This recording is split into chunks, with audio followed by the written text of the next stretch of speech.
Okay, chapter 16. After the excitement of seeing that first spray of water, the villagers went back to work. Several men gathered in front of Nia's house. They had tools with them, hoes and spades and scythes. Her father went out to meet them. The men walked together to a spot beyond the second big tree and began clearing the land. Nia watched them for a few moments. Her father saw her and waved.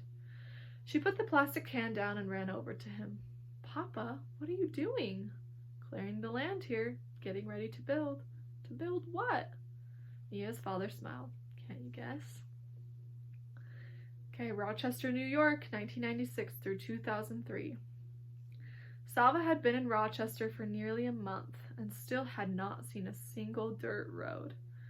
Unlike southern Sudan, it seemed that here in America every road was paved. At times the cars whizzed by so fast he was amazed that anyone on foot could cross safely. His new father, Chris, told him that dirt roads did not exist out in the countryside, but that dirt roads did exist out in the countryside, but there were none in Salva's new neighborhood. All the buildings had electricity. There were white people everywhere. Snow fell from the sky for hours at a time and then stayed on the ground for days. Sometimes it would start to melt during the day. Before it all disappeared, more snow would fall.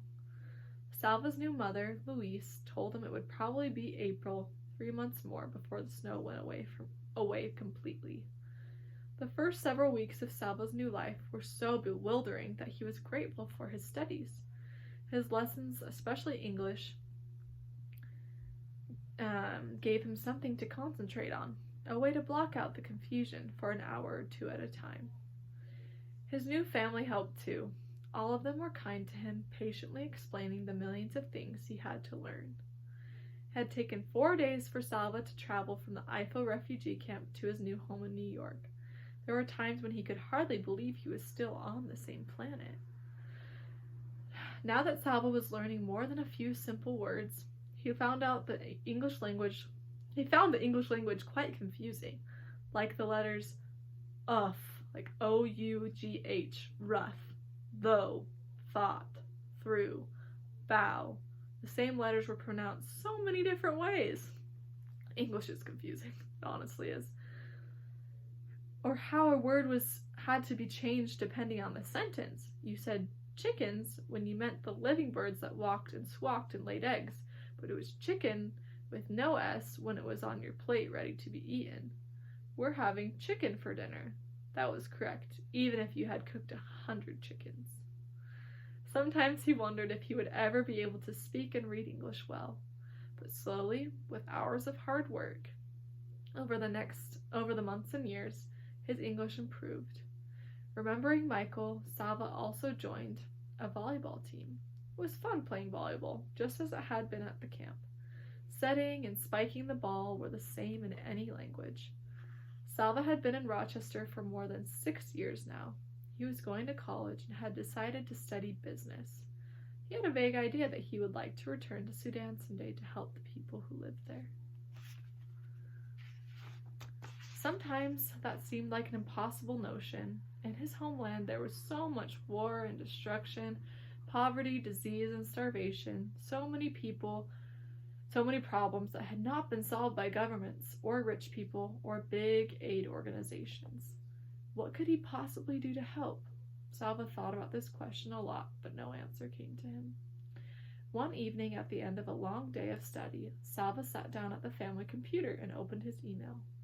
He was surprised to see a message from a cousin of his, someone he barely knew. The cousin was working for a relief agency in Zimbabwe. Salva clicked open the message. His eyes read the words, but at first his brain could not comprehend them. United Nations Clinic. Your father. Stomach surgery. Salva read the words again and again. Then he jumped to his feet and ran through the house to find Chris and Louise. "My father!" he shouted. "They found my father!" After several exchanges of emails, Salva learned that the cousin had not actually seen or spoken to his father.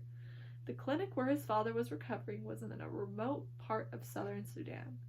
There was no telephone or mail service, no way of communicating with the clinic staff.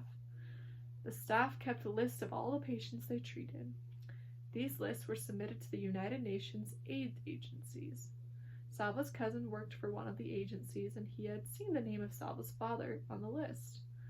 Salva immediately began planning to travel to Sudan, but with the war still raging, it was very difficult to make the arrangements. He had to get permits, fill out dozens of forms, and organize plane flights and car transport in a region where there were no airports or roads. Salva and Chris and Louise all spent hours on the phone to various agencies and offices. It took not days or weeks, but months before all the plans were in place. And there was no way to get a message to the hospital. At times, Salva felt almost frantic at the delays and frustrations. What if my father leaves the hospital without telling anyone where he was going? What if I get there too late? I will never be able to find him again. At last, all the forms were filled out and all the paperwork was in order. Salva flew in a jet to New York City, another one to Amsterdam, and a third to Kampala in Uganda. In Kampala, it took him about 2 days to get through customs and immigration before he could board a smaller plane to Juba in southern Sudan. Then he rode in a jeep on dusty dirt roads into the bush. How familiar everything was, and yet how different. The unpaved roads, the scrubby bushes and trees, the huts roofed with sticks bound together, everything was just as Salva remembered it, as if he had left only yesterday. At the same time, the memories of his life in Sudan were very distant. How could memories feel so close and so far away at the same time? After many hours of jolting and bumping along the roads in the jeep, after nearly a week of exhausting travel, Salva entered the shanty that served as a recovery room at the makeshift hospital. A white woman stood to greet him. "Hello," he said. "I'm looking for a patient named Maween Dutt Eric." Oh boy!